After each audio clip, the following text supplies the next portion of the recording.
Grace to you and peace from God, the one who is and who was and who is to come. I've got to say that when often it is a long text like this, I stew with it. I stew with it and fuss with it all week. I read it and read it over and stew and fuss some more, and I've got to admit that sometimes I find myself saying things out loud in the car as I drive. And then I go and read commentaries from people, theologians that I've come to respect. And then I go back to stewing and fussing. But this time, as I read from those commentaries, one word jumped off the page at me from one of those theologians, one of those commentaries. And that word was vulnerable. Vulnerable. Yes, outside that city of Sychar, in the region of Samaria, the scene is set. Jesus is where Jews didn't go. Samaritans were outsiders. Yes, Samaritans were outsiders, and Jesus is there. Jesus, a Jew. He's weary from travel. He's hungry. The disciples had gone into town to get some food, to buy food. It's about noon. And Jesus is there, sitting by the well. And a Samaritan woman comes. She shows up with her water jug to draw water. It's an odd time to draw water, too. And there's many possible reasons. We don't know why. And Jesus says to her, "Give me a drink." Oh, there's many that would say it was said with much more command than that. Give me a drink. But if we look a little further, the woman then says, "Why would you ask of me?" So I think it was said a bit more gently and with an ask in the voice, perhaps a question mark at the end. Give me a drink? Yes. It was Jesus asking her for a favor, a bit of water. And she responds, "How is it that you, a Jew, ask a drink of me, a woman of Samaria?" Jesus asking this Samaritan woman for a drink is wrong at every turn. A Jew speaking to a Samaritan? Oh, don't do this, Jesus. No, and you don't ask water from a jug that a Samaritan has touched. It will be unclean. And a Jewish man talking to a woman, a Samaritan woman? Oh, it's wrong at every turn. Women were, lower than low, and men were something else. Men were in power. And this woman is so low we don't even know her name. Her name is never said. In the stories, what do we call her? The Samaritan woman, the woman at the well. Oh, there's Bible camp songs. Jesus met the woman at the well. Do you remember them? They come to mind. Yes. But we know that as Jesus asks her the question, Jesus is vulnerable. Jesus is vulnerable. He comes with his need. I'm thirsty. I'm thirsty. And that in itself speaks volumes. Yes, Jesus, in a sense, shows himself as an outsider and goes to this one, the most outsider, and turns the world upside down and inside out. Because for a moment, he places this woman in the place with power. She, at this moment, has the place of power. Most likely a place she'd never stood before. How did this feel to this unnamed woman? Clearly, she was shocked, thrown off guard.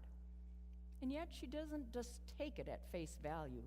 She has questions for Jesus too, and their conversation continues and gets deeper, and richer. So yes, She shows her vulnerabilities. Jesus, Messiah, servant, vulnerable one, speaks to her about water, life-giving water. Because of who Jesus has already been for her, she too is able to open up to Jesus. For yes, she too is thirsty in ways she may not even know. And Jesus talks to her about life-giving water. Yes, life-giving water that will quench her thirst, a thirst that she may not even be aware of. Oh, we get a glimpse, oh, yes, a glimpse of what Jesus is showing her. He is showing her the very face of God. He is making God known to this woman, and in that, her life is changed. Jesus welcomes our vulnerability, our questions, our feistiness, not always ready to take Jesus at face value, but coming with our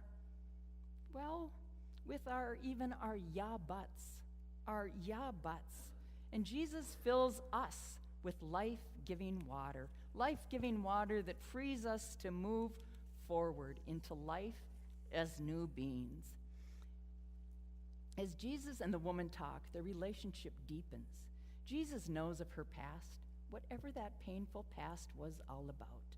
Oh, some would make it all about immoral life. Oh, 5 husbands, what is that? Well, do you know? Maybe it was 5 husbands who had died. We don't know. And yet, she moves from seeing Jesus and still isn't positive regarding who he is. But she leaves her water jar behind.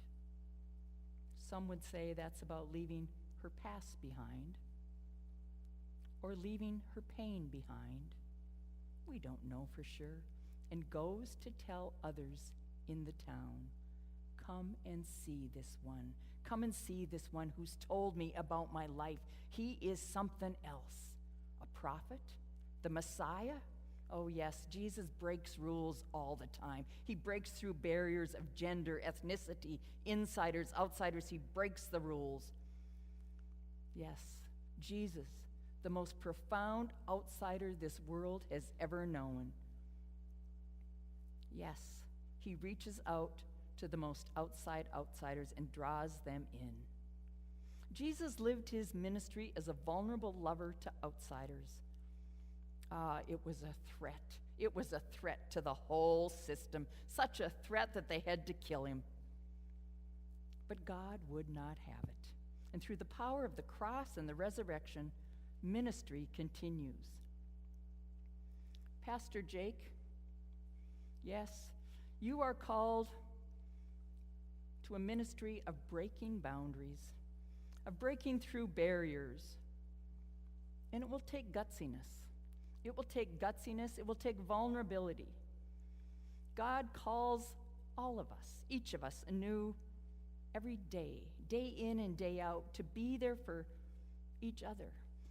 And calls you, Pastor Jake and Pastor Tom, to be there for the people of Bethlehem in their joys and in their sorrows, to be vulnerable enough to truly listen to their pain and their joy.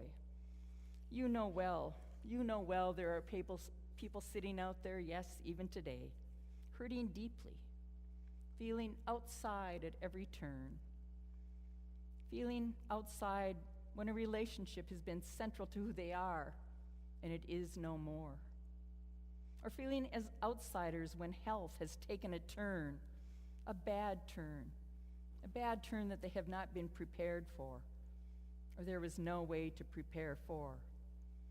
Outsiders because of a deep loneliness, a void that cannot be filled. Outsiders when we feel our questions are more questioning than others.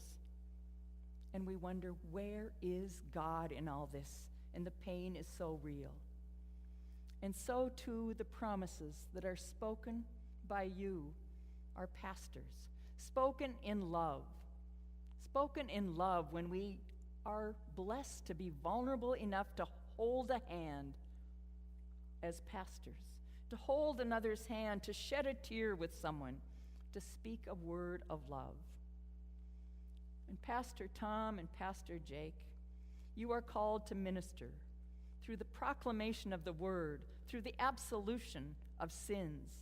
You are called to baptize, oh yes, the living waters of baptism, when we are buried with Christ and raised up to new life, and awake anew to that each day, reminded who we are and whose we are as children of God.